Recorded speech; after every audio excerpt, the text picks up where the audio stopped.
Good afternoon, student. Today, lesson number 20 in the world of stars, we will discuss one activity. This is that activity. Try this. With the help of your friends, draw a big circle on the ground as shown in a figure number 20.4. It's in your textbook. 12 of your friends to stand at an equal distance along the circle, each holding a placard with the name of a zodiac sign in a proper order.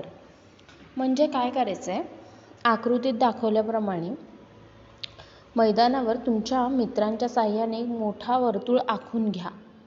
त्या वर्तुळावर 12 मित्रांना समान अंतरावर 12 राशींच्या पाट्या घेऊन क्रमाने उभं करा. Mark one friend stands as a sun at the center of the circle. मधोमध, त्या सर्कलच्या मधोमध एका मित्राला सन म्हणजे सूर्य म्हणून उभं करा. Now move along the smaller circles around the sun as if you are the earth facing the sun all the time. What do you notice as you move along with the circle orbit? Ask your friends to take a turn to do the same. Discuss what everybody see. म्हणजे काय, वर्तुळाच्या केंद्रात एक मित्राला सूर्य म्हणून उभे करायचे. तुम्ही स्वतः पृथ्वी म्हणून सूर्य असलेल्या मित्राकडे पाहत त्याच्या भोवती गोल गोल कक्षेमध्येच फिरायचे. तुम्हाला गोलाकार कक्षेमध्ये सूर्याकडे पाहत पाहतच फिरत असताना काय जाणवते? आता क्रमाने इतर मित्रांनाही हा अनुभव घेण्यास सांगा. सर्वांचा अनुभवाची चर्चा करा. हे आता शक्य नाही आहे आपल्याला करणं, पण तुम्ही एक काम करू शकता. तुम्ही 12 बाउल्स घेऊ शकता आणि मधोमध एक बाउल ठेवायचा, तो म्हणजे सन, आणि एक चेंडू त्यांच्या भोवती फिरवायचा. काय एक्सपेरिमेंट होईल ते एक्सपेरिमेंट लिहून काढायचा. या चित्रामध्ये दाखवल्याप्रमाणे you can see a girl look at the flower pot. In addition to the flower pot, we also see the trees in a background. काय होतं, आपण पेज नंबर 135 वर बघितलं तर एक मुलगी फुलदाणीकडे बघत आहे, परंतु तिच्या पार्श्वभूमीवर असलेली झाडे देखील तिला दिसत आहेत. असं का होतं ह्याचं The observer looking at the sun see not only the sun but also a constellation behind the sun. सूर्याकडे पाहणाऱ्या निरीक्षणाला सूर्य तर दिसेलच, पण सूर्याच्या पाठीमागील तारकासमूह सुद्धा दिसू शकतो. The constellation cannot be seen in bright sunlight. म्हणजे प्रखर प्रकाशामुळे तो प्रत्यक्षात दिसत नाही. But it is indeed present behind the sun. पण तो तारकासमूह तिकडे असणारच. As the earth change its position, a different constellations or zodiac signs or राशीज appears behind the sun. This is what we express when we say that the sun enters a particular zodiac sign or a rashi. For example, on a Makar Sankranti, we say that the sun enter Makar Rashi.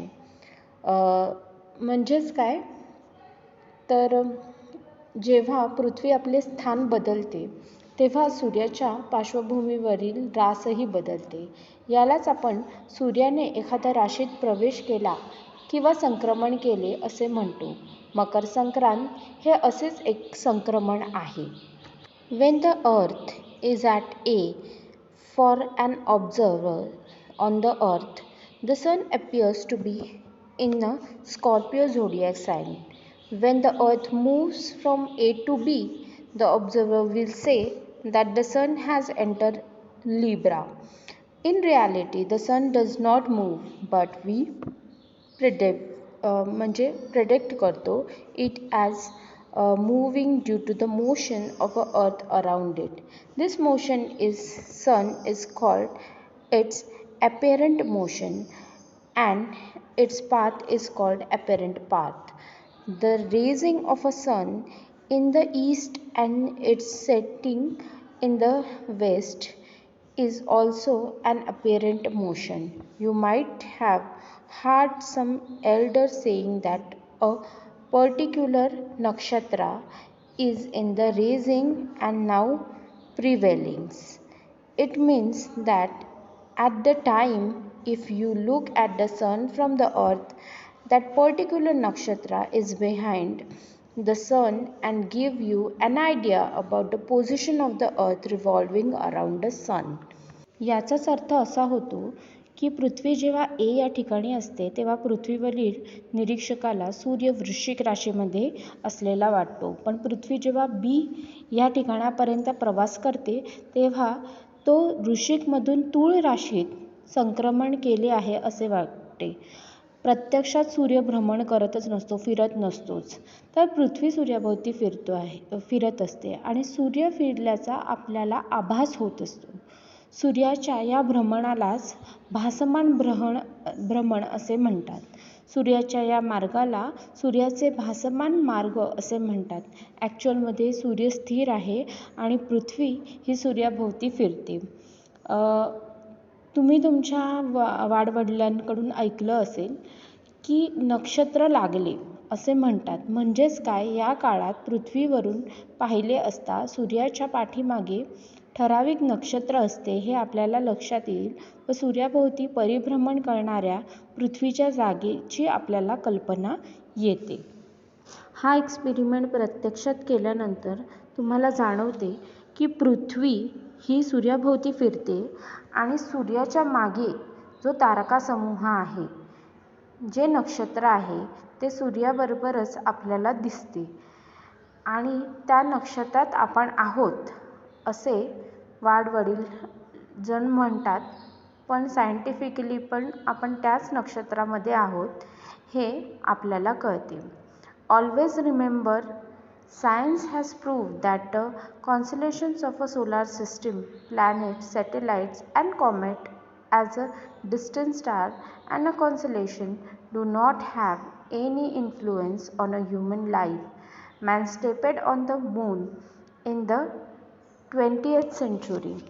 He will counter the Mars in the 21st century. Hence, in the age of a science holding on the belief which have been proved to be wrong through the numerous scientific tests, is an unnecessary waste of one's time, energy and money.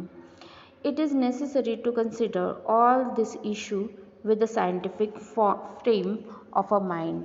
नेहमी लक्षात ठेवा की विज्ञानामुळे सूर्यमालेचे घटक जसे ग्रह, उपग्रह, धूमकेतू हे सर्व आहेत. मानवी जीवनाशी याचा काहीही संबंध नाही हे सिद्ध झाले आहे.